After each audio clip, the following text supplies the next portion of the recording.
Alors, chère assistance, bienvenue à cette nouvelle rencontre du Book Club le matin. Très heureux aujourd'hui de recevoir un personnage que je qualifierais de prolifique, puisqu'il a plusieurs casquettes, plusieurs casquettes. Il est cinéaste, il est auteur, il s'intéresse à la photographie, il s'intéresse à beaucoup de choses. On aura l'occasion de découvrir ça lors de cette rencontre. L'objet de cette rencontre aujourd'hui, c'est la présentation du livre Big Data Jihad. C'est un livre qui a défrayé la chronique, qui a été vraiment beaucoup relayé par les différents médias pendant cette rentrée littéraire. Donc on est très heureux aujourd'hui d'écouter Hicham Nasseri pour nous expliquer les contours de ce livre, ses objectifs, ce qu'il cherchait à raconter derrière cette fiction. Et pour mener ce débat, on a le plaisir d'accueillir Sir Omar Brada, qu'on remercie aussi, qui est aussi un écrivain, qui vient de sortir un livre, que j'espère qu'on aura l'occasion de recevoir à l'occasion d'une prochaine rencontre. Donc je vous souhaite une agréable session et bonne continuation. Je pense que je peux parler sans...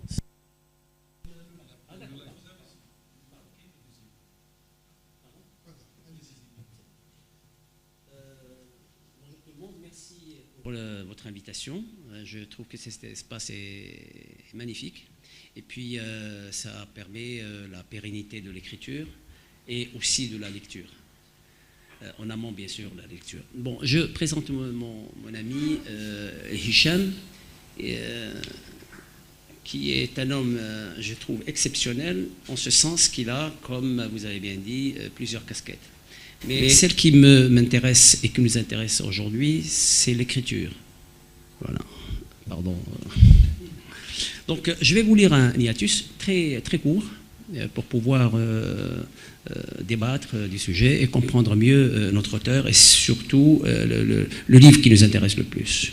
Alors, on ne présente plus normalement Hicham Nasseri parce que c'est le loup blanc de la littérature maghrébine d'expression française, mais d'une trempe particulière, parce que quand on parle d'écrivain maghrébin d'expression française, c'était à la mode à un certain moment. C'était de vieux, entre nous, quand on était jeunes, de vieux genocs qui avaient la quarantaine, mais avec un 3/4, etc. Donc, ce n'est pas le cas de Hicham.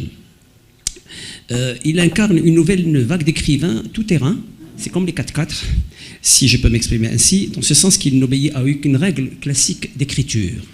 Je dis bien aucune règle classique. Si vous l'avez déjà lu, vous en connaîtrez un peu les contours et vous allez le découvrir dans ce nouveau livre. Ce que nous avons là, donc Big Data Jihad, est une œuvre de fiction jamais réalisée au Maroc, avec une histoire et de rebondissements inégalés. Ne vous attendez pas à une écriture ringarde, dans le sens monotone et scolastique, mais à une plume fluette, dévergondée et pleine de malice. Très souvent, on sourit et puis on sursaute de notre fauteuil quand on est en train, ou par terre quand on est en train de le lire. Hicham est aussi un cinéaste et féru de dessin. L'image de la couverture est de son cru. Vous avez dû certainement vous en douter. Mais aujourd'hui, il porte la casquette d'écrivain chevronné, loin des écrivaillants endimanchés. Je dis bien endimanchés, ce qui n'est pas son cas. Il écrit vite, il écrit très vite et de manière dense, sans se soucier des commentaires sur sa manière d'aborder les sujets qui fâchent. Je dis ça parce qu'on a eu de longues discussions à ce niveau, parce que ce qui m'intéresse, c'est son écriture. Il écrit comme il pense, ce qui donne des fois une littérature sincère, fluide et dépourvu de circonvolution littéraire, qui permet de penser qu'il écrit pour le plaisir d'écrire et non pour plaire ou paraître pédant. Pas du tout, parce que vous trouvez des mots difficiles. J'ai été voir le dictionnaire pour comprendre certains mots qui, des fois, sont très anciens. C'est pour nous faire chier, non? Alors, la particularité de Hicham est, selon les circonstances du récit, de faire croire qu'il choque avec ses mots crus et ses tournures argotiques. Mais sous le derme de la plume, et c'est ce qui m'intéresse le plus, sous le derme de sa plume coule une tendresse infantile, saupoudrée de belles envolées lyriques qui forcent le respect des plus fins critiques littéraires. j'ai eu le privilège de lire ses romans, et on trouve une trame de fond identique, marque de grands romanciers, qui relate des faits à la manière d'une scène de cinéma, et on reconnaît donc la patte de la caméra qui se confond avec les pages. Voilà ce que je voulais vous présenter, et je ne voudrais pas lui faire l'affront de raconter l'histoire, parce que ce n'est pas à moi de le faire. À toi, Hichem. Merci pour...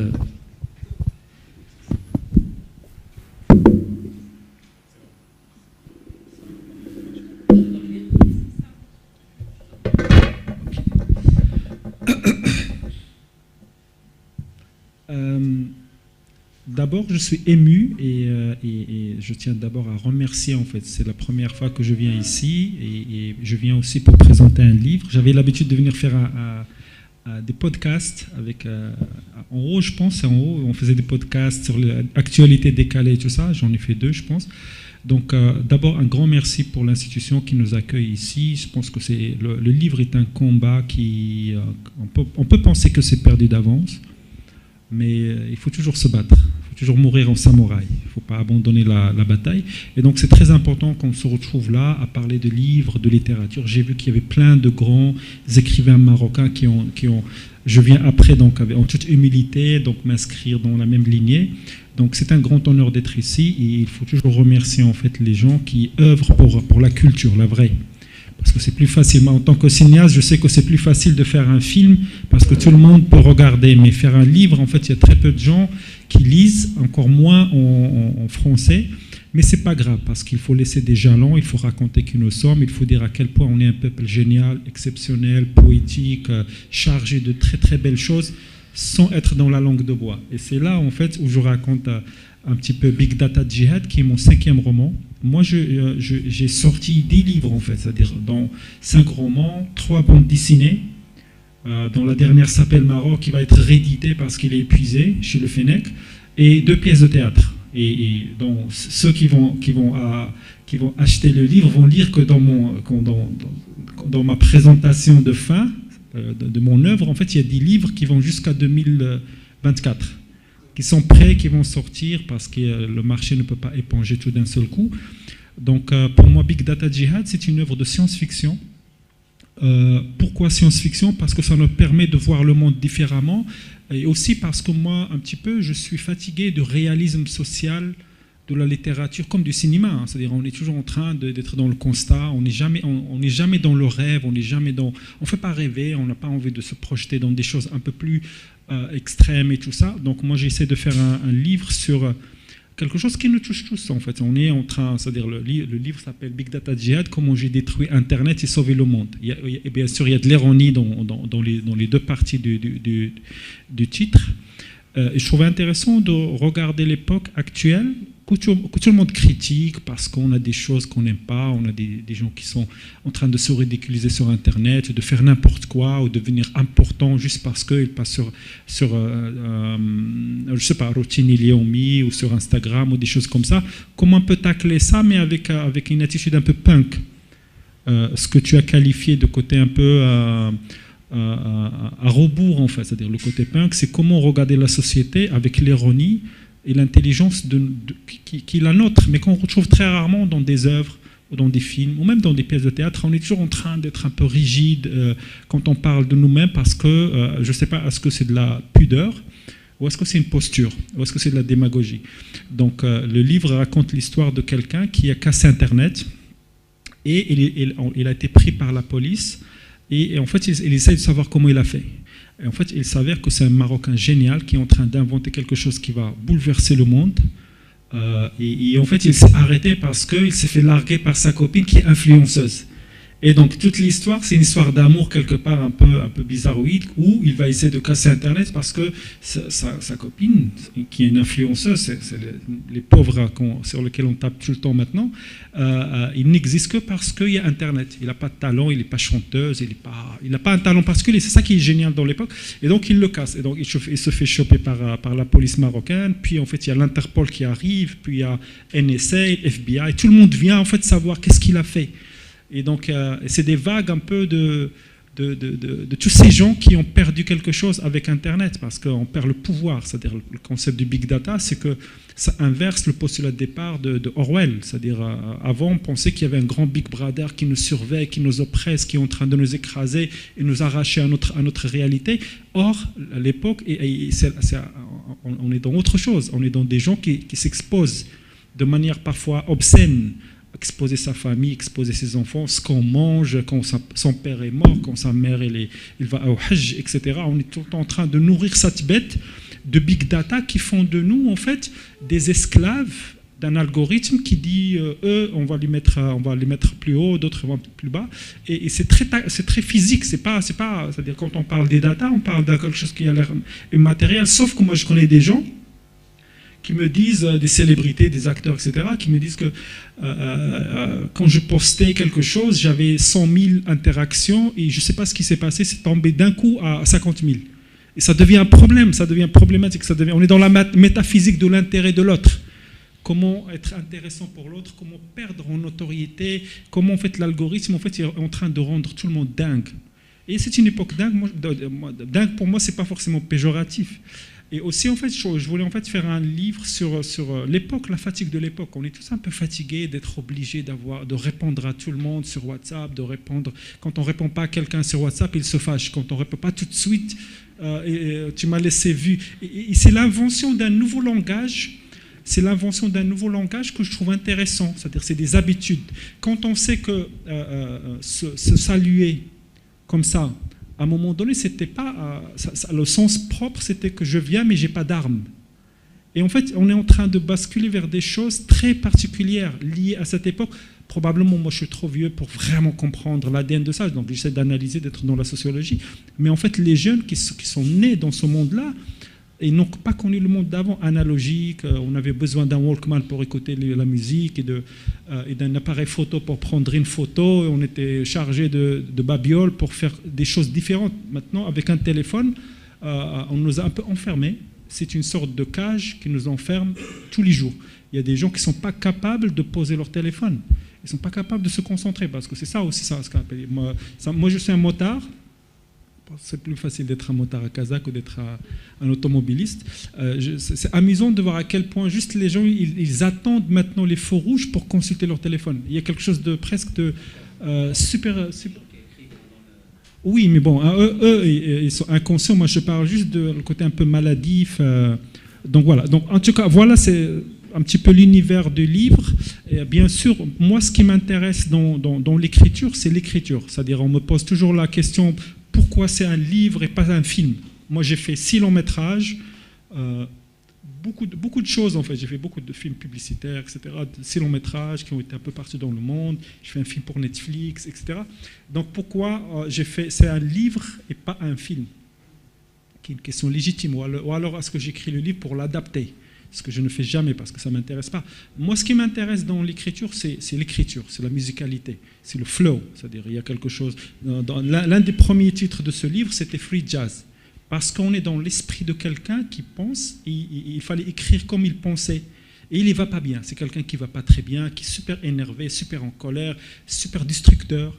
Un peu nihiliste parce que par chagrin d'amour qu'il ne se l'avoue pas, parce que c'est ça qui est génial aussi, il ne se l'avoue pas, il montre plein de choses, et c'est forcément la faute de quelqu'un d'autre, pas la sienne, etc. Et bien sûr, en fait, il déconstruit l'époque dans sa laideur, parce que c'est ça qui va permettre de voir un peu la poésie.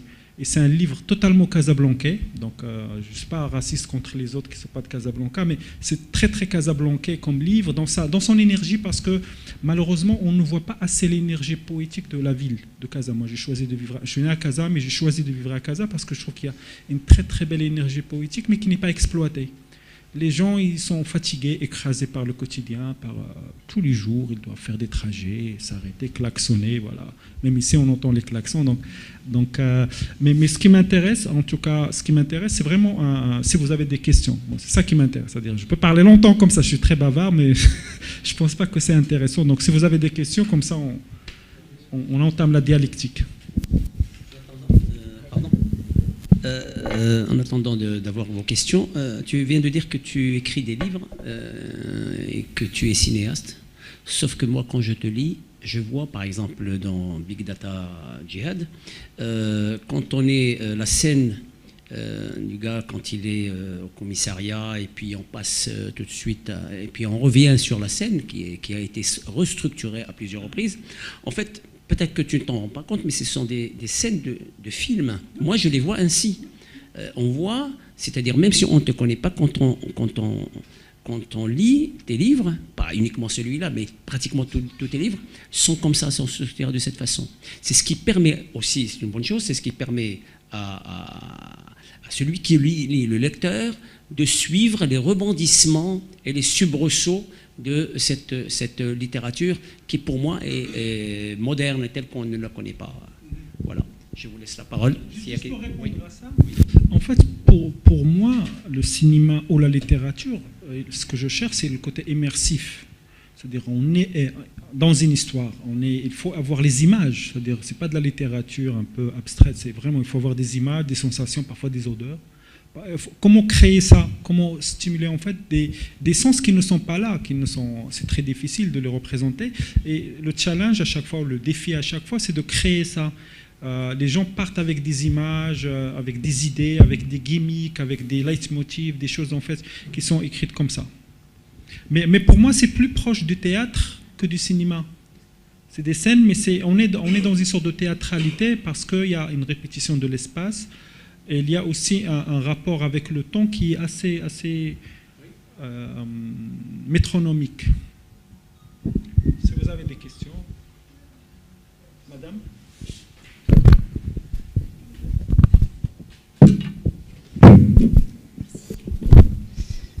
Bonjour. Tout d'abord, je voudrais remercier Le Matin pour la qualité des intervenants et des auteurs. Pour l'instant, je n'ai pas encore vu d'autrice, mais les auteurs que j'ai pu voir ici sont vraiment excellents. Donc, merci. Alors, je les ai pas encore, juste moi, je ne les ai pas encore vus. Je n'ai pas eu l'occasion d'assister à des autrices. Alors, déjà, la première chose, moi, qui me frappe vraiment dans votre livre, c'est le titre. Pour moi, ce titre, c'est un chef-d'œuvre. Je ne sais pas qui l'a trouvé, c'est vous, votre éditeur ou qui, mais j'aimerais bien connaître l'histoire du titre. Parce que voilà, quelque part, on a le livre dans le titre, et ça, c'est un exploit, et ça donne vraiment envie de le lire, donc vraiment bravo pour ça. Et aussi pour tout ce que vous décrivez, pour aussi cette manière légère. Parce que, quelque part, tout ce que vous décrivez, ce big data, c'est assez dramatique, en fait. C'est dramatique, mais vous le traitez avec légèreté, presque avec poésie, ce qui fait qu'on est conscient des enjeux sans être complètement écrasé et avoir envie d'aller se jeter sous un pont. Donc merci aussi pour ça. Et puis, juste une dernière question, pourquoi djihad? Pourquoi pas jihad? Parce que nous, les Marocains, on ne met pas de dj. Merci.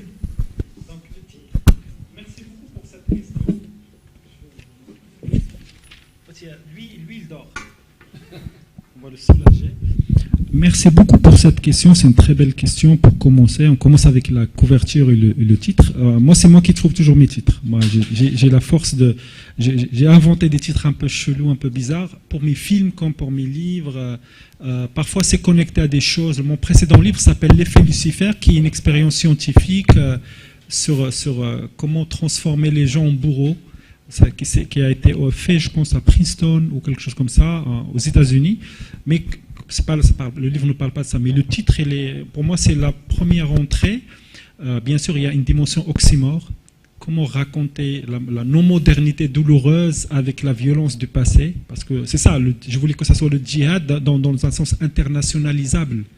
Pas jihad, comme on lit en francophonie. Il faut être conscient qu'on vit dans un monde, où la francophonie il perd beaucoup de terrain, beaucoup de son lustre, beaucoup de son héritage. Donc, il faut s'inscrire dans quelque chose qui est presque de l'ordre du logo. Moi, je travaille toujours mes titres comme ça. Évidemment, il y a la première partie jure avec la deuxième partie parce que ça invente un troisième sens. C'est-à-dire le big data, c'est ce qu'on a dit sur la modernité. Le djihad, avant Ben Laden, c'était la guerre sainte. Après, c'est devenu autre chose. C'est comme le terrorisme. Avant Ben Laden, c'était un truc limite romantique avec Badr Meinhof et tous les fronts de libération de tous les pays du monde. Après, c'est devenu un truc dégueulasse. Donc, c'est ça l'évolution aussi de l'histoire. C'est-à-dire, je m'inscris dans ça. Donc, il y a même une citation tout à l'heure avec monsieur le directeur. On a parlé d'une référence un peu détournée de manière ironique sur Hassan Sabbah, qui est l'inventeur des hachachines. Et hachachines, c'est le terme qui a donné naissance au mot assassin. C'était l'invention des fidaïns, des kamikazes, voilà, les gens qui vont se tuer en exécutant une mission suicide. Donc, on est toujours là-dedans, On se suicide moralement plutôt que physiquement, on se suicide économiquement ou socialement. Il y a toujours quelque chose qui nous ramène à la finitude de l'homme.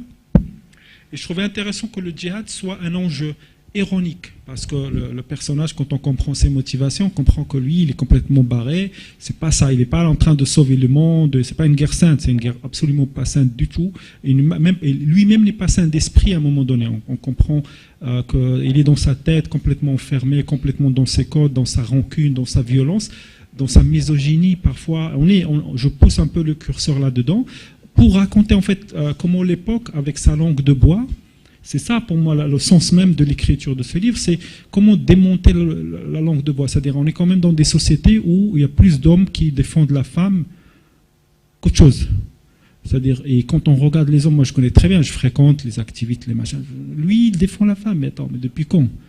Donc ça devient un commerce comme un autre, c'est une manière de se donner de l'importance. On n'est pas loin de l'influenceur, c'est-à-dire c'est des gens parfois qui défendent les causes par intérêt, pour se dorer la pilule, pour se donner de l'importance, pour créer un intérêt. C'est-à-dire, il ne faut pas oublier que derrière chaque humanisme, il y a un profiteur de guerre, quelque part. Depuis toujours, malheureusement, c'est comme ça. C'est comme ça, on peut l'accepter, on peut le regarder avec cynisme, ce que je ne fais pas. Moi, je suis quelqu'un qui est très proche de mes émotions. J'essaie d'être violent, mais pas cynique, parce que la vraie violence, c'est le cynisme, c'est profiter de l'autre. Mais quand on pousse un petit peu le constat sur la société, ce que ça raconte, comment on fonctionne, je trouve qu'il y a beaucoup plus de choses à découvrir sur soi. Et forcément, un sens du partage, un sens de la générosité, des valeurs, en fait, qui sont beaucoup plus intéressantes et pérennes. C'est ça, j'ai répondu, je pense, à la question.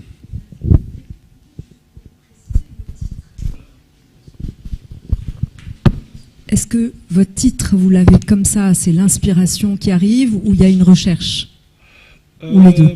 En fait, moi je vous raconte, en fait, tous mes titres, je ne sais pas s'il y a des gens qui connaissent une web-série qui s'appelle Bissara Overdose.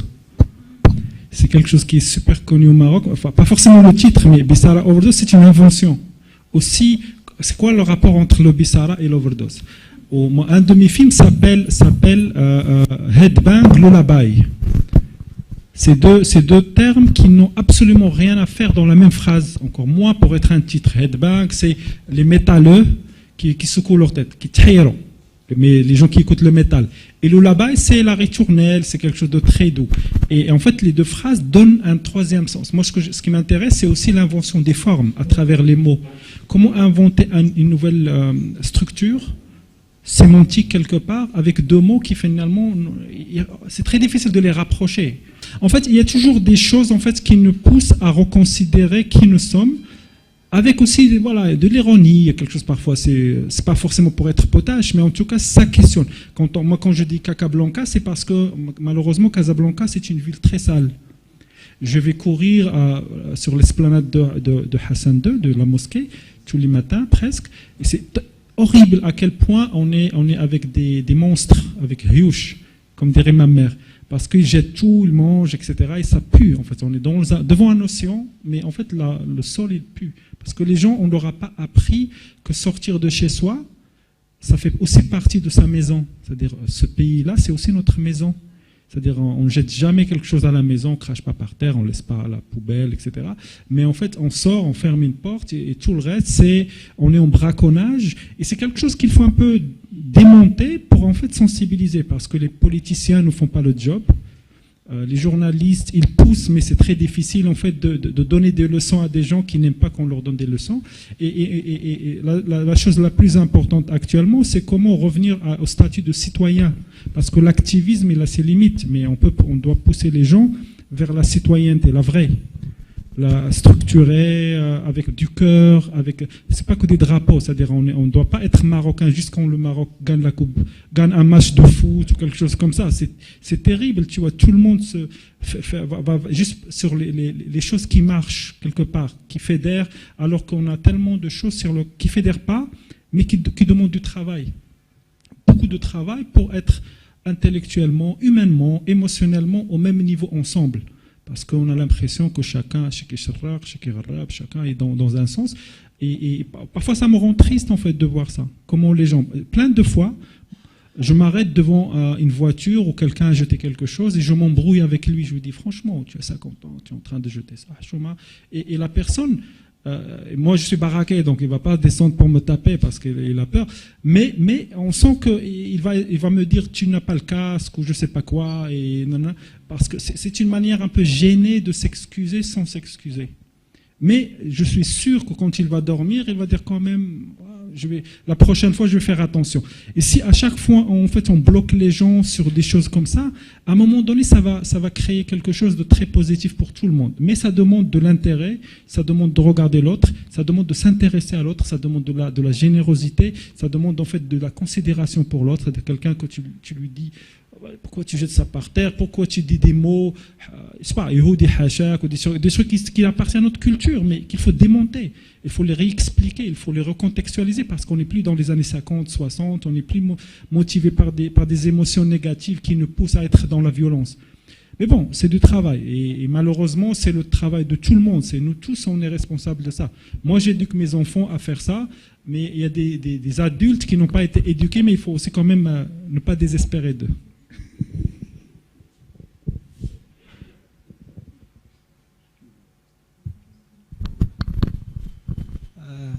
Hicham, c'est toujours un plaisir de t'écouter, sincèrement. C'est la deuxième fois que j'assiste à une présentation et chaque fois j'apprends de nouvelles choses. Moi, j'ai eu le plaisir de lire le livre et j'aimerais juste partager avec toi le sentiment que j'ai. D'abord, il y a une certaine violence. On le sent. Le langage même, parfois, on sent que c'est très... Je n'utiliserai pas le terme vulgaire, mais c'est très fort. C'est des mots très, très, très durs, quoi. Si je me pose la question, est-ce que je vais accepter ou donner ça à ma fille de 13 ans à lire, je réfléchirai 2 fois, j'hésiterai. Et en parallèle, je tombe sur des pépites, sincèrement. Tu tombes sur des phrases faites d'une façon extraordinaire, quoi, qui te laisse... Tu les lis 2-3 fois pour saisir le sens et pour apprécier aussi la sémantique et la construction de la phrase. Et pendant tout le livre, il y a cet aller-retour entre... des moments où il y avait cette violence et des moments où on tombe sur des choses. Est-ce que c'est un choix de style? C'est quoi derrière le message ou ce que tu cherchais à faire à travers cette construction en fait? Je peux répondre à sa place. Pardon. J'ai eu le même sentiment quand j'ai lu son premier livre à lui. Pour moi, pardon. Le premier livre que j'ai lu de lui, c'est différent. Et très sincèrement, j'ai été choqué parce que nous avons l'habitude, c'est pour cela que dans mon introduction, j'ai parlé d'une écriture non scolastique. C'est très important. Je ne vais pas citer des noms d'auteurs marocains ou autres, surtout marocains, maghrébins, non, je dirais plutôt marocains, parce que les Algériens, c'est différent. On a l'habitude d'avoir devant nous une littérature saccadée, un long fleuve tranquille avec des phrases passées simples, machin, c'était comme ça. Bon, j'ai été effectivement choqué au point où, aux premières pages, j'ai dit bon, j'ai laissé tomber. Mais si ce garçon a fait un épais, parce que celui que j'ai lu, il était très épais, c'est qu'il a quelque chose à dire. Alors, on va continuer. Et dès les 30 premières pages, c'était difficile, comme tous les bons livres, je cite toujours à propos de Hicham, Chateaubriand. Tenez-vous bien, Chateaubriand. Non mais, c'est pas pour te jeter des fleurs, je dis ce que je pense. Et dès qu'on est dans l'action, c'est-à-dire l'action, je parle toujours sur le plan écriture. L'histoire, pour moi, importe peu, parce que quand on écrit surtout un roman, pas un essai, l'histoire n'est qu'une excuse. Il a pris l'excuse de ce truc de big data pour en faire un roman, très beau roman. Et celui dont tu as parlé en aparté, tu as pris l'excuse de l'histoire de la pluie, etc., le stress hydrique, pour faire une histoire. Donc c'est comme ça qu'il faut le voir. Donc c'est une nouvelle forme d'écriture, il faut le dire, il ne faut pas le cacher, une nouvelle forme de littérature maghrébine, d'expression française, qui est en jeu maintenant. C'est comme au début, on avait le générique et maintenant on parle numérique, c'est différent. C'est ça l'écriture de Hicham. Et quand vous parlez vous tombez sur des pépites, par exemple à la page 14, il y a un truc très beau. C'est pas parce qu'il le fait exprès, parce que ces manières, il y a ce qu'on appelle des volets, en littérature on appelle ça les volets lyriques. Oui, les envolées, pardon, lyriques. Ces envolées sont... Non mais vous avez raison de me corriger, vous avez parfaitement raison. Non mais vous avez parfaitement raison. Vous avez parfaitement raison. Non mais bravo, merci. Donc ces envolées lyriques sont l'apanage de grands écrivains. Et c'est ce qui donne du sel à cette écriture. Vous voyez ce que je veux dire?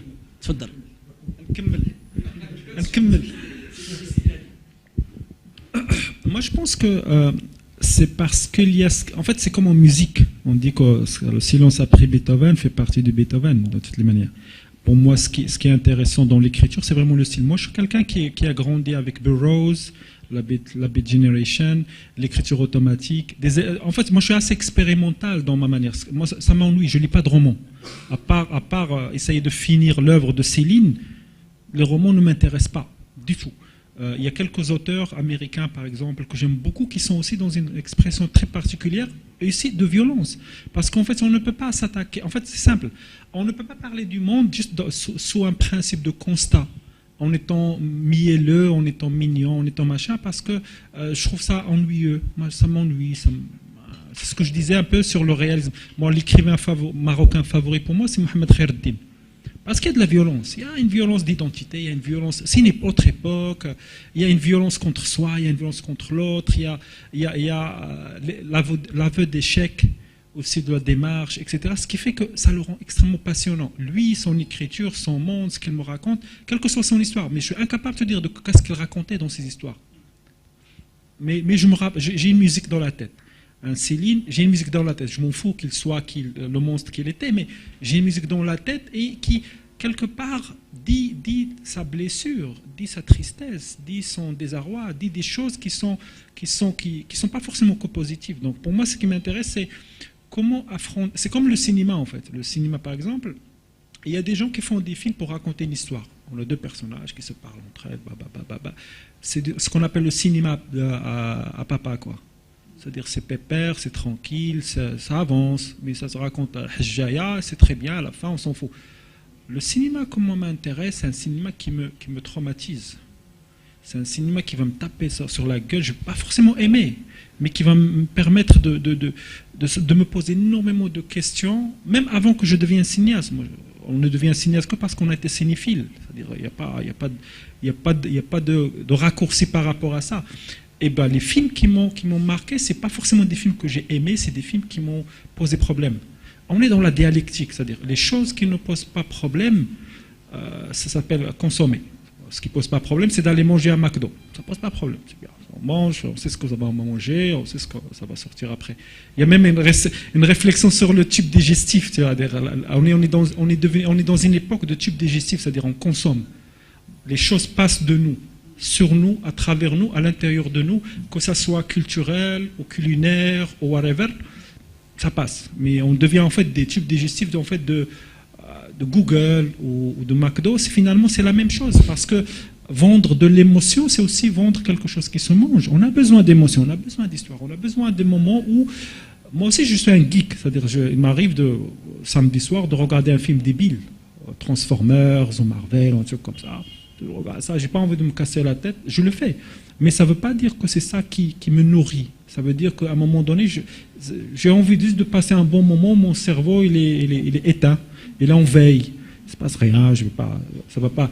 Et quand je veux voir un vrai film qui va me poser problème, je vais aller chercher dans les années 50, 60. Il y a des grandes œuvres, Kalatazov, Soikuba, ou Le Para, ou Conversation de Coppola, etc., qui devient des œuvres théoriques. Et c'est là où moi ça m'intéresse. Il y a un côté scientifique dans mon approche. Les mots difficiles que tu as cherchés, c'est surtout parce que c'est des mots scientifiques détournés de leur contexte pour écrire autre chose. C'est ça qui est beau avec la science-fiction, c'est qu'on invente des concepts de toutes pièces, bric-à-brac, parfois c'est fallacieux, parfois ça ne tient pas la route, mais ça nous introduit des éléments. Asimov, quand il parlait de l'intelligence artificielle dans les années 50, c'est-à-dire maintenant, là, on est en train d'y arriver, tout ça. Philippe Cadic, quand il parlait de le robot, enfin, il a été adapté dans Blade Runner, par exemple, des choses comme ça. Donc, il y a toujours, en fait, une envie d'aller plus loin, en créant un concept qui n'existe pas, et généralement ils sont faux. C'est comme Orwell, il a eu tout faux, à part chez les Chinois. Les Chinois ils sont très orwelliens. Ils ont 600 millions de caméras et des citoyens, les pauvres, ils sont notés comme s'ils avaient des points de passeport quand ils marchent dans la rue, tout ça. Là, on est dans la dystopie orwellienne, qui est terrible. Je préfère quelqu'un qui fait de la pornographie en montrant tout, n'importe quoi, sa famille, ce qu'il mange, là où il passe ses vacances. En plus, il y a aussi l'ironie de l'époque. C'est-à-dire, moi, je connais des gens qui vont voyager une seule fois par année, en été, et va mettre les photos toute l'année. Une photo par semaine pour donner l'impression qu'il se passe des choses. Mais c'est génial, en fait, de trouver des personnages comme ça qui sont comiques. Ils sont comiques, fondamentalement comiques. Et dans le comique, il y a forcément une dimension de pathétique, parce qu'on n'est pas taillé pour cette société, on est en train de servir des maîtres qu'on ne connaît pas, parce qu'on a envie d'avoir une audience, des gens qui vont liker, parce qu'on a besoin de notre dose d'endorphine, de sentir le côté Candy Crush. J'ai gagné. Moi, je préfère faire du sport. Je préfère faire du sport et me défoncer avec du métal et la gravité. C'est plus simple. Donc, on a aussi une dose d'endorphine, sauf que il faut suer, quoi.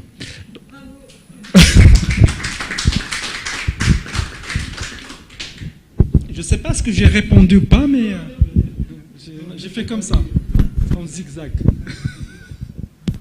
Message pour les jeunes. Juste vous, par rapport aux jeunes, vous le savez, moi je suis acteur social aussi, donc j'écoute les jeunes, ils sont désorientés complètement. Je ne sais pas, est-ce que vous avez vu cela? Est-ce que vous avez quelques réponses? Moi, j'étais hier, en fait, j'ai présenté mon livre à l'école des Beaux-Arts, qui n'est pas très loin d'ici. C'était intéressant parce que, et même dans d'autres endroits, parce que j'ai découvert qu'il y avait des acteurs qui voulaient être acteurs sans avoir lu de livre. Ou des plasticiens qui ne connaissaient pas Stanley Kubrick et de Shining, des choses comme ça. Et moi, je trouve ça un peu triste.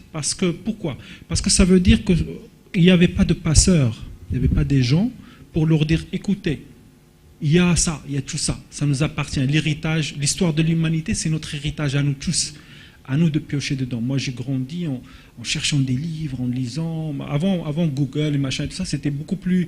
On marchait, quoi. On se tapait l'autobus pour aller à Derbrelef pour chercher pendant tout dimanche pour trouver des livres intéressants. Bien sûr, c'était génial. Moi, je le fais toujours. C'est génial. Parfois, on tombait sur des choses. On ne s'attendait pas. C'est génial. Ça devient fondateur, etc. de qui nous sommes. Et mon conseil à moi, il y avait un jeune qui m'a posé la question sur « Ouais, j'aime pas le cinéma marocain, nanana, parce que les acteurs jouaient mal. » Je lui ai dit « Est-ce que tu veux être acteur ?» Il m'a dit « Oui. » Il y a un côté comme ça, très narrow-minded, c'est-à-dire les gens ne voient que très peu. Il n'y a pas de vision globale, il n'y a pas de générosité aussi. Par contre, c'est des jeunes, c'est-à-dire ils ont le droit de s'inscrire en faux par rapport à ce qui existe, au statu quo. C'est leur droit. Autrement, ce serait un peu dérangeant qu'ils ne soient pas là en train de dire « Ouais, même parce que moi, j'ai commencé à faire du film parce que je détestais ce que je voyais. » J'ai commencé à faire du cinéma en regardant les comédiens marocains qui parlaient bizarrement. C'était pas le derija, c'était pas l'arabe, c'était un truc chelou. Donc mon premier film, il n'y a pas de dialogue parce que j'avais peur de faire la même chose. Mon premier court-métrage. Et en fait, après, j'ai compris que c'est que de la recherche personnelle. C'est-à-dire, on n'a pas de canevas pour créer des choses. On a des territoires. Il faut donner de l'espoir. Donc, ce que j'ai dit aux jeunes, on a deux manières de faire. On a la manière, le hard way, c'est de travailler, et le hard work, c'est de super travailler, et à un moment donné, tu vas y arriver. Même si tu n'as pas beaucoup de talent, tu vas y arriver. Il y a des gens de marine, et ils peuvent accéder à des choses. Il y a des gens talentueux mais paresseux, ils vont rester chez eux. Parce que c'est des gens qui te disent « ouais, le Maroc, c'est difficile ». Mais en fait, dans aucun endroit au monde, il y a des chaises prêtes pour les artistes. L'artiste, il invente sa chaise, il invente sa place, il invente son langage, il invente tout. Et c'est ça qui est intéressant. C'est parce que cette quête-là fait partie de l'artiste, de ses valeurs. Parce qu'un artiste, il se définit par rapport à quoi? Par rapport à sa vision du monde. Et sa vision du monde, eschatologique, tout ce qu'on veut, scolastique, ce que tu veux, holistique. Ce qu'il a défini par principe, c'est qu'il y a des choses qui me parlent. Comment je vais en parler moi et devenir intéressant en sachant que maintenant il y a 1 million de personnes qui essaient de faire un film? Pourquoi on va regarder ce film et pas les 1 million de personnes qui font un film? C'est valable pour les livres, c'est valable pour les chansons, etc., etc. Et donc il faut les pousser en fait à cette logique de franchissement, c'est-à-dire il faut arrêter de se plaindre. Les institutions qui nous entourent, ils ont donné ce qu'ils pouvaient. C'est-à-dire, on ne peut pas, la plus belle femme au monde, on peut lui demander que ce qu'il a. Donc, on ne peut pas se plaindre et le blâmer une institution, quelle que soit, culturelle, ministre, machin, parce c'est un sport national, ça. De dire, ouais, c'est la faute de quelqu'un d'autre, le train, il est venu en retard, et tout ce qu'on a là. Non, il faut travailler pour tracer une voie qui peut être alternative. Et là, on rentre dans le cœur. Pourquoi je parlais de livre punk et de travail punk, c'est que je n'ai pas besoin qu'on me trace une route. Je ne vais pas attendre 2 ans pour qu'on fasse une autoroute pour que moi je passe. Ou qu'on me mette le tapis rouge pour que je passe. Je peux voler, je peux courir, je peux marcher en traversant la forêt et tout ça. Et c'est ça qui devient intéressant dans la recherche personnelle. Et c'est des gens qui ont... En fait, avant, un exemple très simple, quelqu'un comme Hemingway, c'était un écrivain mais un aventurier. Et sa vie, il nourrit en fait de ce qu'il écrivait, et ce qu'il écrivait, il nourrit de ses aventures, et des prises de position très fortes en guerre d'Espagne, etc., etc. Il a risqué sa vie plusieurs fois. C'est pas un planqué ou quelqu'un qui est en train de descendre. Non, il est parti et c'est valable pour tous les écrivains du XVIIIe siècle quelque part. C'était des aventuriers qui écrivaient. Conrad, il y en a plein en fait. Donc, comment en fait être rempli de quelque chose à partager? Si on ne fait rien, on ne peut pas. Quelqu'un qui est vide, comme dirait l'autre. Donc, pour moi, c'est la première des leçons. Malheureusement, un jeune, moi, je vois ça beaucoup. Hein, moi j'ai 45 ans et ça fait presque 25 ans que j'ai commencé à 16 ans à écrire. Je vois beaucoup de gens avec énormément de potentiel, d'envie, de soif, de passion. Et jusqu'au moment où ils vont se marier, devenir père de famille, pépère, avoir un gros bide, et dire oh, j'ai essayé, je vais faire un film quand j'aurai 60 ans. Or, l'art demande une forme d'inconscience. On se jette dans le vide, parfois on dit des bêtises, mais il faut les assumer. Et parfois on se trompe, il faut se tromper beaucoup pour réussir quelque chose. Et aussi, en fait, il faut être dans la logique où il faut essayer des choses énormes. Parce que même si on rate quelque chose qui est énorme, plus grand que nous, c'est plus intéressant que de réussir quelque chose qui est très petit, très local, très étriqué, tout ça. Donc c'est ça, je donne beaucoup de leçons, parce que je fais beaucoup de masterclass pour mes films, pour l'écriture de scénario, pour la BD, etc., pour le storytelling. Donc pour moi, ça fait partie de mon sens de la transmission, parce que c'est important. Quand on transmet, on apprend aussi sur soi, sur le monde, et on reste jeune. Je ne sais pas si ça répond, mais... Mais merci pour cette question que je trouve magnifique.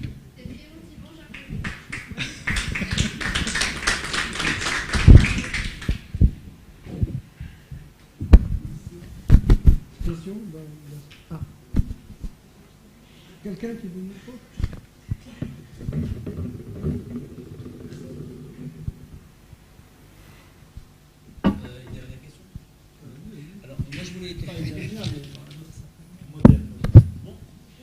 Moi, je voulais te poser une question technique, en fait.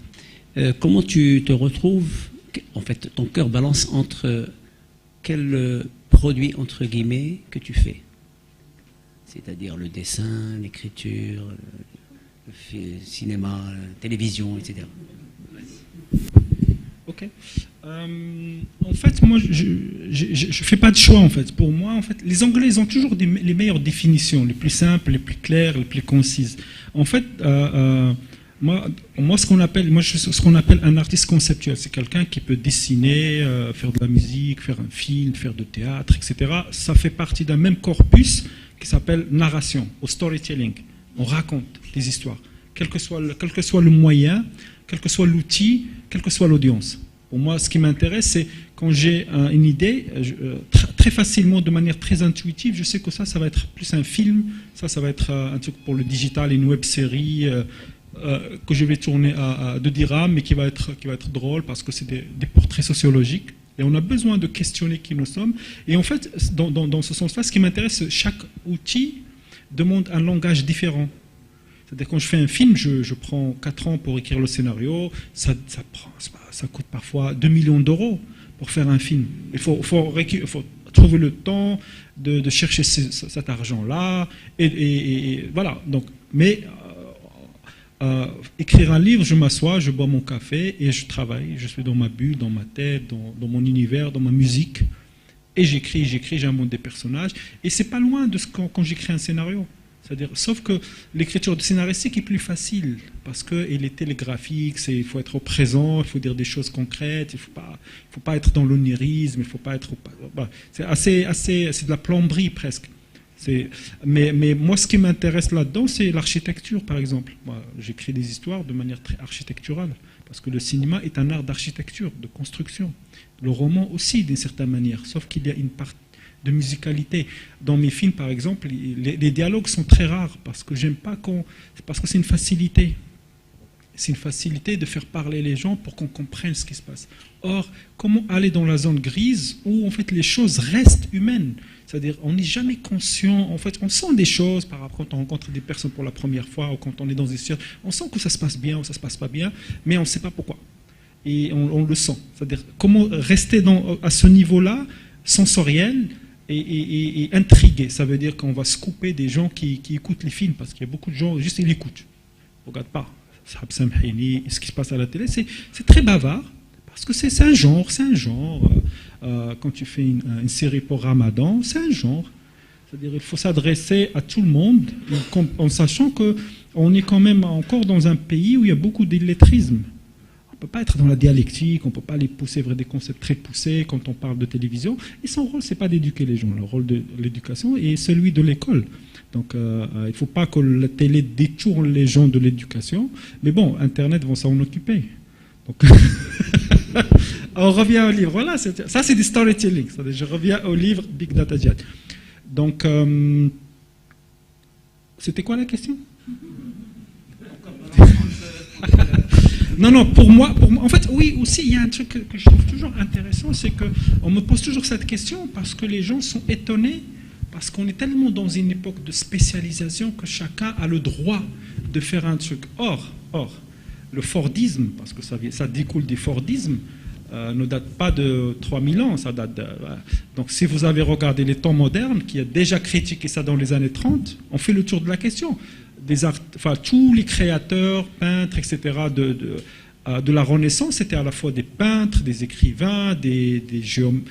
Voilà, il était dans tout, dans l'astronomie, etc., parce que ça faisait partie d'un univers de recherche, de travail, d'inspiration. Ils étaient dans leur monde, ils n'avaient pas besoin de justifier par un diplôme qu'il peut faire ça, mais il n'a pas le droit de faire ça. Ça, c'est parce qu'on est dans des sociétés où on essaie de mettre les gens dans des cases, et il faut refuser. C'est juste, il faut refuser. Quand on peut refuser de faire ça, on le refuse. J'ai pas de préférence, franchement. Moi, ce que je préfère... Oui. On m'a toujours posé la question, qu'est-ce que tu préfères, comme tu es sculpteur, est-ce que tu préfères écrire ou sculpter? Alors que moi, j'écris depuis 1970, tu vois. J'ai une réponse rhétorique. Moi, ce que je préfère, c'est ce que je fais sur le moment. Là, je suis en train d'écrire mon prochain film, donc c'est ce que je préfère. Mais ça veut dire que quand j'ai commencé à écrire finir mon prochain roman, ça veut dire... Pour moi, on est dans cette instantanéité du désir, parce que finalement, personne ne vient me dire ouais, tu as écrit combien de pages aujourd'hui, tu as travaillé aujourd'hui. Il n'y a que moi-même qui est en train de gérer ça. Donc pour moi, la question du désir, elle est là. Pousser les choses, s'éclater. Moi aussi, quand j'écris, je rigole. qu'est-ce que ça raconte? Qu'est-ce que j'ai buvé ce jeu? Donc c'est intéressant aussi de réagir à ça, de créer quelque chose qui soit proche de nous, mais nous, on est en transformation. Donc moi, quand je lis des choses que j'ai écrites il y a 3 ans, 4 ans, parfois j'ai des sourires. Mon premier livre est sorti en 2006, c'est une pièce de théâtre qui a été primée par l'Union des écrivains du Maroc. C'était la première pièce de théâtre en français. Il y avait tout un délire, mais c'était en 2006. Non, j'étais primé en 2003 et le livre est sorti en 2006. Ça a pris beaucoup de temps, je ne sais pas pourquoi, mais... Ça me donne envie de poser peut-être une dernière question. Ouais. Y a-t-il des projets qui ont tourné dans votre tête, mais qui ne sont pas sortis aujourd'hui et que vous regrettez? Soit je suis quelqu'un qui est dans le déni. Pourquoi pas? Il faut toujours faire gaffe à comment on s'arrange avec la réalité.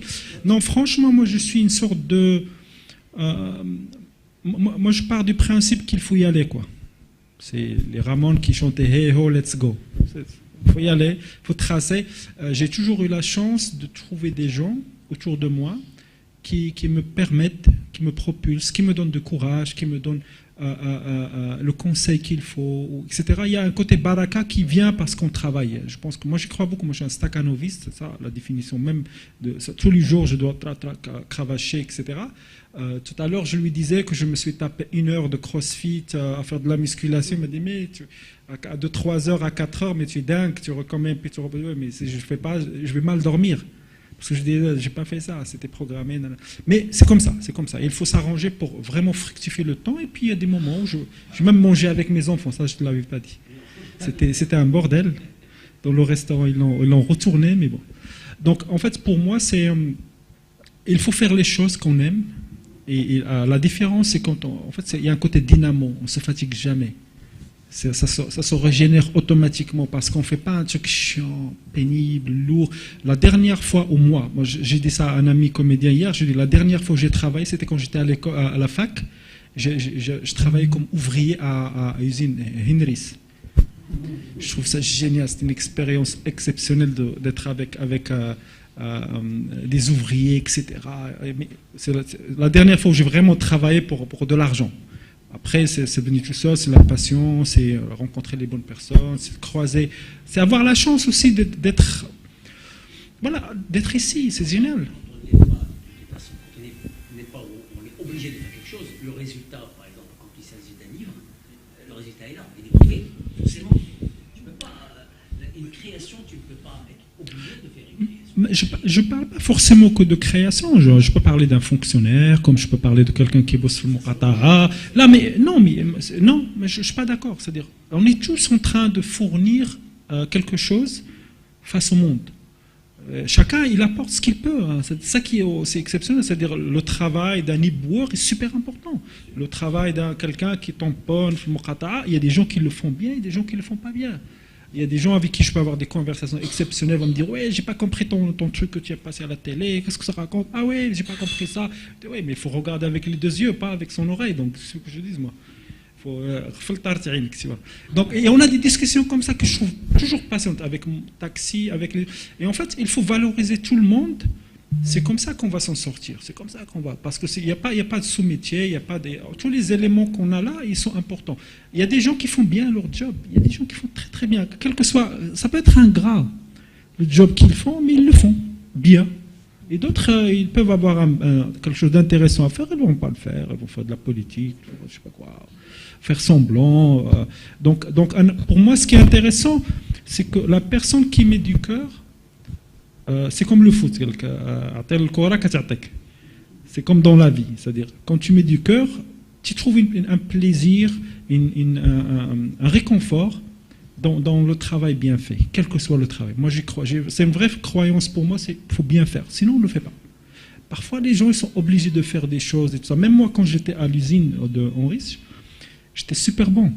C'est-à-dire il y avait des postes où il y avait 3 personnes qui ne s'en sortaient pas, on me mettait, je réglais le truc. Parce que j'étais super structuré, je savais comment ça marchait, je n'étais pas là en train de gober les mouches et tout ça. Et du coup, en fait, j'étais super bon. C'est-à-dire, alors qu'à la base, je peux être prétentieux, un tel lope, poétique, tout ça. Non, je l'ai vraiment bien fait. Et c'était génial parce que c'était une expérience de vie qui m'a beaucoup appris jusqu'à maintenant. C'est-à-dire, mon premier film, par exemple, qui s'appelle The End, qui est sorti en 2011, parle de la mort de Hassan II. Le contexte, c'est la mort de Hassan II. Et ça vient d'une seule image, c'est l'image j'étais avec les ouvriers qui sortaient.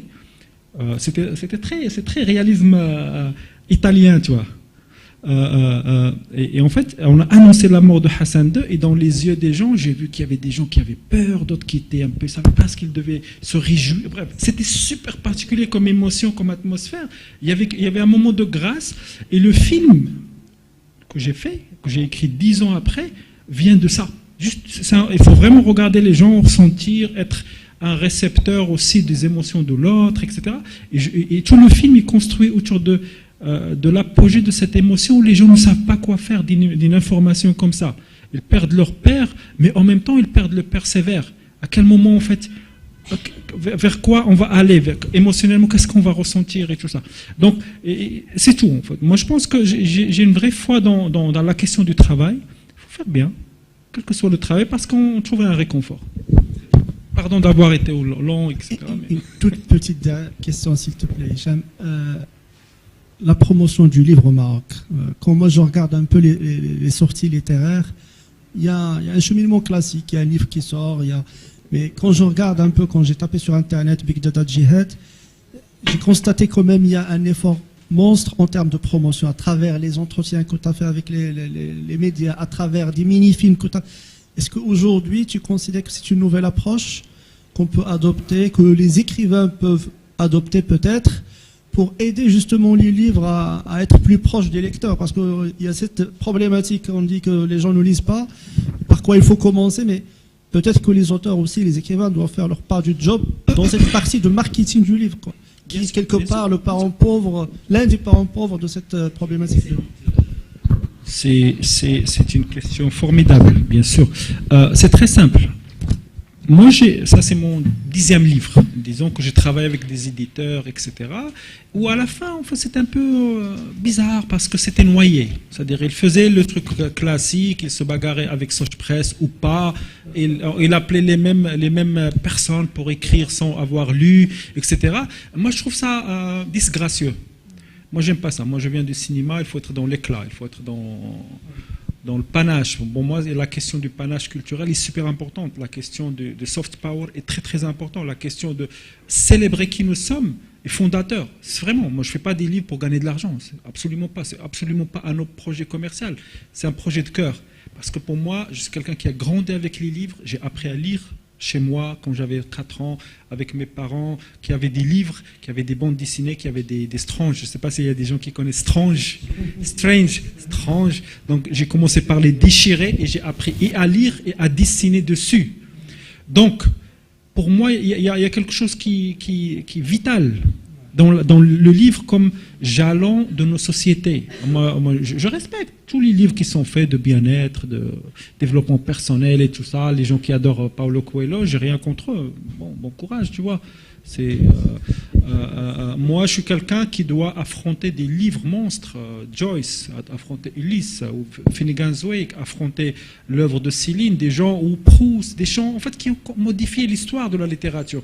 Sinon, on est encore dans McDonald's, on est encore dans des choses faciles à lire. Les gens ne font pas l'effort de se dépasser. Et si on n'est pas dans la question du dépassement de soi, on n'avance pas. Si on fait du sport pour perdre du poids, ça veut dire qu'il faut courir, il ne faut pas marcher. Il faut faire un effort plus pour dépenser plus d'énergie comme notre corps a besoin et manger moins. C'est comme ça, c'est ça l'équilibre. Ça marche pour tout. La beauté des métaphores sportives marche pour tout dans la vie. Donc pour moi, c'est... avant, j'ai regardé faire, j'ai laissé les professionnels de la profession, comme disait Godard, faire leur travail, et moi, ils ne faisaient pas bien leur travail. Ce n'est pas pour le reprocher, il y a des gens qui ont des éditeurs qui sont vieux, qui sont anciens, qui sont ceci, qui sont cela. Donc on ne va pas leur jeter la pierre, mais on est dans une époque où ma philosophie, en fait, la note d'intention que j'ai faite, c'est comment glamouriser le livre. comment créer, en fait, faire ce qu'on a fait pour le vinyle, par exemple. Personne n'a besoin de lire, d'acheter un vinyle comme as avec 2 morceaux. Parce que c'est chiant, tu vas passer ton temps à le tourner comme ça. Je le fais, mais je trouve ça génial parce que c'est un geste esthétique. Il y a quelque chose, il y a une noblesse, il y a quelque chose de l'histoire, on affronte des choses. Moi, je suis un grand fan de Léo Ferré, j'achète le CD, il y a un seul morceau, il faut se lever pour retourner le truc. Mais c'est beau, même l'action de se déplacer, parce que parfois on a l'habitude on a tendance à penser que tout doit être facile. Ce qui est facile est oubliable, ce qui est facile, il est en background.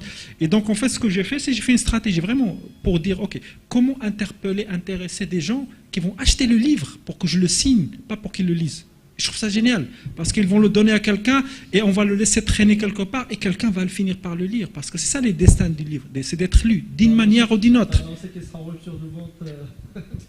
Elle est en rupture de... Il n'y a plus rien. C'est-à-dire, il faut qu'on sorte. Ma BD, on va la ressortir chez le Fennec, la 2e édition. Je trouve c'est un geste fort de dire, OK, ça s'est vendu. C'est pas faramineux, on n'a pas les audiences en France, etc.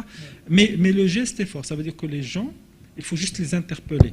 Il faut les prendre en charge. Ce qu'il faut savoir, moi je viens du cinéma, donc le cinéma, ce qu'il faut savoir, c'est que le budget promotionnel marketing des films est plus que le budget de tournage, généralement.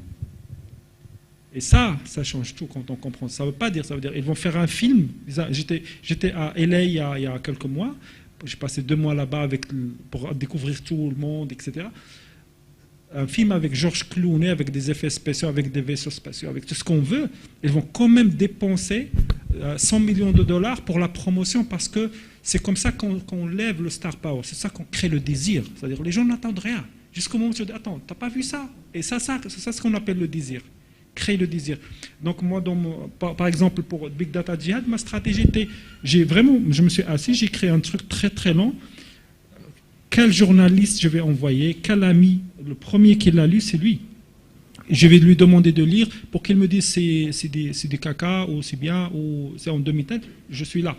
Et en fait, j'ai fait la première semaine, on a fait 2e, 3 fois, on a fait plein d'émissions parce qu'en fait, c'est vrai que moi, en tant que cinéaste, c'est plus facile pour moi. J'appelle les gens, tiens, c'est génial, viens. Parce que maintenant, c'est devenu presque rituel. C'est le 3e livre que je sors en 3 ans. Et après, j'ai appelé mes amis pour faire une bande-annonce pour le livre, qui est là disponible sur Internet, et une fausse interview du protagoniste principal, avec le visage caché, qui raconte pourquoi il fait ça, est-ce que c'est un imposteur, est-ce qu'il a utilisé un nègre, etc. Donc, en fait, c'est très ludique, en fait. C'est-à-dire, on joue de la littérature. On n'est pas dans la littérature poussiéreuse avec des messieurs qui portent des vestes plus grandes que, tu vois.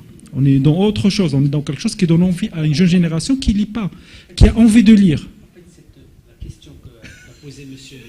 Sid Alaoui, c'est l'origine de notre amitié et de notre collaboration. Parce que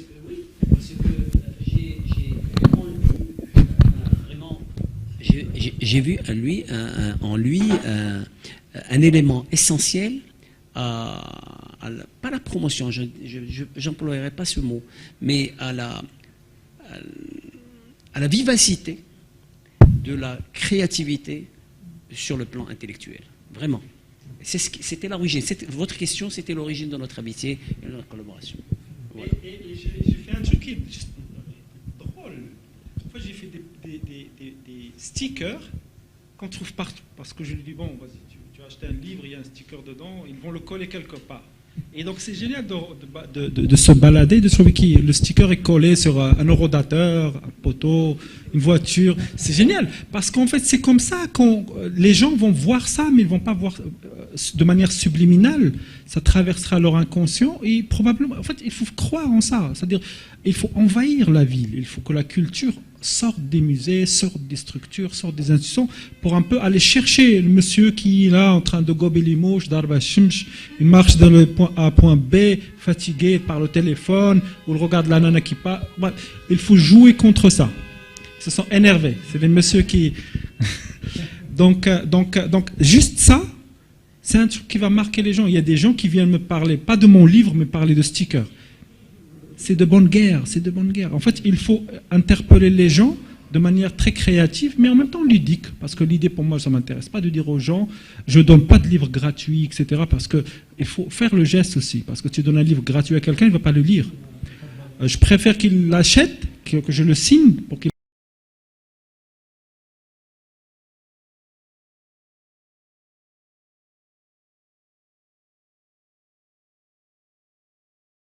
prenne une photo, qu'il la mette en story. C'est génial. Pour moi,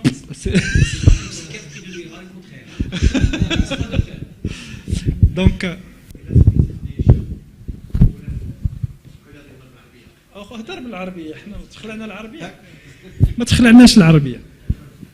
c'est juste parce que c'est un livre en français. Donc, shukran, c'est Hicham, shukran, c'est Omar, shukran, le groupe Matin, pour la rencontre. Juste pour revenir et marier un petit peu, j'ai une question ouverte, mais aussi répondre la problématique de lecture au Maroc. Tabarakallah alik, les...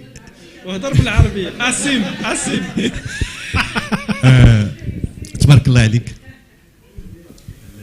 انا كان سي هشام عارفه on a un sniper ياك انت اللي قلتي لي on a un sniper من c'est génial non c'est bien c'est un sniper فمن زمان يعني وانا متبع سي هشام بحكم الخدمه اللي كانت عندي تبارك الله عليك لا ليتيراتور ديالك ولا لي كرياسيون ديالك نقدر نديرهم في tout ce qui est création de choc et de contre-choc. Ça réveille, ça pousse à la réflexion et ça nous donne, quand on lit, quand on voit Hicham, le résultat n'est pas immédiat, ça vient après. En tout cas, j'espère que je ne me trompe pas. C'est des moments où on réfléchit sur ce mot, sur cette image, sur cette réaction, sur parfois le non-dit qui parle les films ديالك. Mais pour revenir à la question de lecture, c'est vrai qu'un chauffeur في المغرب كيقول لك 6 minutes de lecture. Les gens ne font rien. Les gens ne lisent pas. Moi, ma question, qu'est-ce qu'on fait pour ces jeunes et les moins jeunes? Surtout qu'au Maroc, micro. Tout le monde le sait. ما بقاتش عندنا في الكوليج والبريمير والليسي جو بونس ما بقاش عندنا l'éducation artistique. Je parle de l'établissement public. Donc comment avoir des consommateurs d'un côté, mais sans leur donner les outils nécessaires باش يخرجوا كيقراو ويشريو كتاب ويديروا. Ça c'est juste une question ouverte. Moi je suis pas d'accord. Je suis pas d'accord sur ça. Merci. Parce que je pense que chaque génération utilise les outils qu'il a maintenant. C'est-à-dire l'homme de Cro-Magnon, il a utilisé le caillou, et puis nous, la jeune génération maintenant, il utilise TikTok, qui est un outil aussi d'écriture, de machin. Il y a énormément, comme partout, il y a du débris, il y a des choses pas intéressantes, mais il y a toujours des pépites, des artistes digitales, des dessinateurs, des créateurs, des inventeurs de formes, des photographes, etc. Et aussi avec l'idée que c'est accessible. C'est-à-dire c'est une course où tout le monde est fait. C'est comme un marathon avec tout le monde et on sait qu'il n'y a que 3 qui vont arriver. Mais il y a 200 000 personnes. Le marathon de New York, c'est toujours drôle de voir combien ils sont au départ, combien ils finissent par arriver. Il y a même une anecdote sur une nana qui a commencé, qui a pris le tramway ou non, le métro et il est arrivé la première. Et on l'a découvert. C'est... On a découvert qu'il avait juste fait Donc, non, moi je pense que il faut avoir aussi de l'empathie pour l'époque. Je pense qu'il y a des artistes, des nouvelles formes en fait, qui émergent avec une écriture différente, avec un travail différent, avec une approche différente, un regard différent, etc., qui ne passe pas forcément par le livre, qui peut croiser le livre à un moment donné, parce qu'on est tous amenés à finir par croiser le livre, soit au départ, soit au milieu, soit à l'arrivée.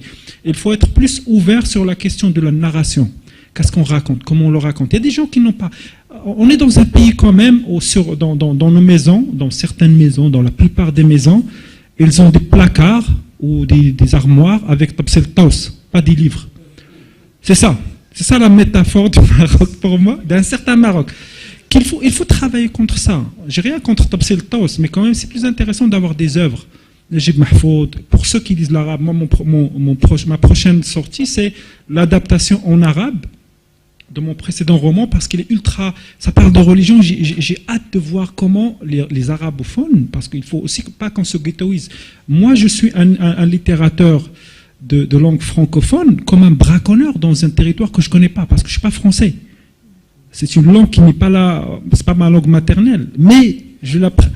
Non, mais je la pratique aussi avec une forme de défiance. Il y a quelque chose de la recherche pour casser les tropismes, les orientalismes, tous les ismes du monde et tout ça, parce que c'est intéressant, parce que ça fait partie quelque part de mon identité à moi. Quand je fais un film, je ne sais pas un film sur des victimes, ça ne m'intéresse pas de raconter la femme battue, tout ça. J'ai envie de raconter ça différemment, de ne pas s'apitoyer, de ne pas être dans la pornographie sociale qu'on expose à l'Occident pour les rassurer sur leur dépression. Et c'est beaucoup de ça. C'est plus facile à faire parce que c'est plus finançable. On comprend les pauvres, Hargo, la femme battue, nanana. On reste dans les... J'ai même fait un film qui s'appelle Jahiliya. Donc, ça dit ça. Donc, pour moi, il faut aussi écouter ça. Moi, je suis vraiment très proche des jeunes parce que, je fais des films publicitaires, majoritairement la Z Generation, comme ils l'appellent. Donc, je les croise tout le temps, on travaille ensemble. Donc, je reste dans leur état d'esprit de découverte. Ils ont besoin probablement d'être guidés. Leur savoir parfois il est fragile, mais qui n'a pas été fragile quand il était jeune? Qui n'a pas été obligé de découvrir des choses et se tromper sur ce que ça voulait vraiment dire? Qui n'a pas lu un livre trop jeune ou trop tard, etc. et elle a raté le... On est tous là-dedans. Mais je pense qu'il faut penser que c'est une époque formidable parce que ça permet à beaucoup de gens de s'exprimer. Ce qui n'était pas le cas dans les années 80. On n'avait pas de canal. C'est-à-dire, moi, quand je faisais mon premier court-métrage en 2003, c'était en 35 mm. 2, j'avais pas assez de bobines. 3, même si tu trouves les bobines et tu fais ton film, le CCM, il avait un laboratoire qui pouvait te cramer tes photos. C'est comme chez le laboratoire, tu as Mohamed ou Khalid ou je sais pas quoi, Abdelhaq, tu vois, tu peux lui envoyer les photos de tes vacances, c'est pas long. Donc voilà. Donc c'était un autre cheminement. Maintenant, pour moi, ça, c'est une caméra. Et c'est génial parce qu'il nous a enlevé de middleman. C'est-à-dire les chrétiens, par exemple, ils ont des prêtres entre eux et Dieu. Nous, on n'a pas ça. Mais pendant très longtemps, on avait des institutions qui nous empêchaient d'accéder à la liberté de création. Et Internet, avec toute la poubelle que ça représente, les 10% qui sont intéressants, c'est déjà pas mal parce qu'il y a des centaines de milliers de choses qui se passent. Il faut savoir choisir, il faut savoir guider, mais il faut aussi être avant-gardiste, c'est-à-dire on ne va pas attendre que tout le monde se mette d'accord. Je suis désolé d'avoir parlé trop longtemps, je ne voulais pas te contredire, mais je voulais juste élargir le débat. Il y a des très très belles choses que moi, j'ai la chance parce qu'on m'envoie des jeunes qui sont entre guillemets fans de mon travail ou inspirés ou qui veulent que je les aide. Ils m'envoient souvent ça et je trouve qu'il y a une très très belle énergie et encore plus parce qu'il n'y a plus de prescripteurs. Il n'y a que de l'ouverture. Des gens qui vont dire « Ok, c'est génial, je vais envoyer à lui », comme je leur réponds, parce que j'imagine qu'il l'envoie à beaucoup de gens. Moi, je réponds, je prends... c'est la transmission aussi. Je réponds, je donne mon avis sur un court-métrage, sur une photo. Quand on me demande d'écrire un texte pour une exposition photo, je le fais. Je prends de mon temps pour le faire. Parce que je pense qu'il faut être dans la générosité. Parce que le karma te rendra ça. Parce que ces jeunes, ils ont besoin d'être... pousser, encourager. On peut leur dire des choses dures, mais c'est très important d'être dans ça. Encore une fois, je suis désolé d'être long, mais bon. Merci beaucoup pour cette liberté de ton. Moi, ça me plaît beaucoup et j'aime beaucoup cette énergie, en fait, et le fait que y a des obstacles et tu avances. Alors, ma question, c'est par rapport aux jeunes. De manière très factuelle, tous les jours, ils payent un impôt de plusieurs heures avec leur téléphone. Donc cet impôt, ce quota d'heures, il n'est pas mis dans travailler pour l'école, se reposer, s'amuser, se créer. Concrètement, quelle est ta vision par rapport à ça? Est-ce qu'on peut faire des choses? Est-ce que finalement c'est alarmant ou pas? Comment tu vois les choses? Non, moi je suis quelqu'un qui est très optimiste, c'est-à-dire les gens finissent toujours, on est comme des chats, on retombe sur nos pattes d'une manière ou d'une autre. Moi je pense que c'est pas parce que maintenant les jeunes regardent un téléphone qu'avant ils faisaient rien. Avant ils gobaient les mouches à Faras Derb. où là, il jouait au foot, où là, il traînait comme ça entre donc chaque époque, il a sa solitude d'une certaine manière. On a besoin d'être ensemble, etc. Moi, je pense que l'une des choses, et c'est une rupture culturelle intéressante. Les jeunes générations parlent anglais parce qu'ils voient des séries en anglais. Pas forcément, ils se disent, il n'y a pas de réflexion post-colonialiste. Ouais, non, parce que la langue française, c'était la langue de l'élite marocaine. Donc, eux, ils n'ont aucun rapport avec la France, etc. Ça ne les intéresse même pas maintenant. Tu vois. Mais je trouve ça génial parce qu'ils apprennent une langue en regardant des séries. Parfois avec des accents. Moi, j'ai parlé avec des jeunes. Il a un accent de Brighton parce qu'il a regardé Peaky Blinders. Je sais pas. Je trouve ça génial. Il n'est jamais sorti de Durban, mais il parle avec un accent d'un endroit précis. C'est beau, ça fait des personnalités, ça fait de la beauté, ça fait quelque chose de frais, ça fait aussi ce que je disais sur la défiance, c'est-à-dire c'est pas parce qu'on vient d'un quartier populaire qu'on n'a pas des ouvertures d'esprit, d'âme, etc. Je suis plutôt optimiste parce que les gens, tu sais, la difficulté de la vie c'est quoi? C'est à un moment donné on est libre quand on est jeune, jusqu'à l'âge de 22 ans, et puis à un moment donné on rentre dans la vie réelle. La vraie vie, c'est tu dois être un élément, un pion d'une grosse machine qui s'appelle société, où toi, ton travail, c'est de faire ça. Et là, on revient dans les temps modernes. Moi, j'aime bien l'idée que les gens puissent aussi s'échapper de ça, créer leur marque de vêtements. C'est-à-dire, parmi les belles choses, parmi les belles choses qu'on peut trouver, c'est des jeunes que je connais qui créent des marques de vêtements, qui improvisent des choses, qui créent, qui partagent, en fait, c'est une générosité un peu, c'est un robinet ouvert, mais il y a des belles choses qui passent. Donc, il faut être là-dedans, il faut être dans ce monde alternatif parce que l'art digital, même le gaming, c'était un truc, nous, on jouait à arcade et au flipper, c'était génial aussi. Street Fighter, pour moi, c'est un truc que tu fais comme ça. Waqf. Tu vois, là, maintenant, c'est autre chose. Le flipper, c'est un truc que je prenais 4 riyals et je on a tous fait ça. donc, mais ça, en fait, c'est l'esprit de débrouille. Et je pense que cette génération aussi, il faut pas s'inquiéter plus que ça pour elle. Moi, je pense que je m'inquiète plus des séquelles du Covid. Comment dans 1 an, 2 ans, on va sentir, après l'engourdissement du corps, la vraie violence, le contre-coup de ça. Mais on est tous ensemble pour dépasser ça, d'une manière ou d'une autre. Donc on a survécu à des choses encore plus terribles, c'est-à-dire des jeunes qui regardent leur téléphone, ils finissent toujours par le poser. Moi, je vois mes enfants, ils ont 5 ans et demi, 6, 7 ans. Ils me demandent toujours de prendre mon téléphone, je leur dis non. Et donc, ils sont obligés de jouer avec des cartes Pokémon. Et je joue avec eux. Ou on fait des trucs, on va courir, je les soulève par les pieds parce que ça les éclate, ou je les mets sur mes épaules parce que je suis le seul capable de les porter, de courir avec eux. Il faut inventer ça, mais accepter en fait les tropismes sinon, en fait, ils vont être...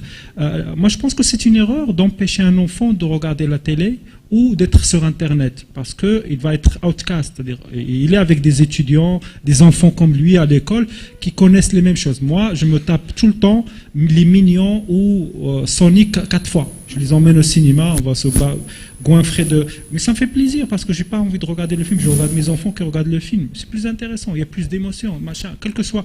Et c'est ça qui est intéressant, je les oblige pas à ne pas regarder le film 2 fois ou 3 fois, parce que soi-disant c'est... abêtir ou je sais pas. Non, chaque fois c'est une émotion différente, chaque fois on est dans un endroit différent, chaque fois on est dans une salle de cinéma vide, pleine, qui fait que l'expérience partagée est totalement différente. Il faut juste être à ce niveau-là, on n'a pas besoin d'être dans les restrictions. Il faut être dans l'ouverture et il y a de belles choses qui arrivent. Et merci beaucoup, c'était très très plaisant. Donc, il faut continuer cet événement.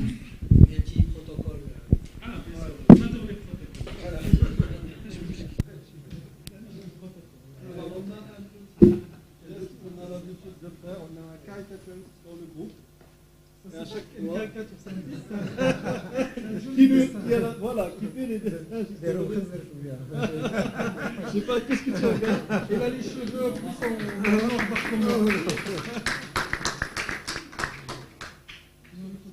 Il a... Ah, j'ai pas mal pour ce moment d'égo.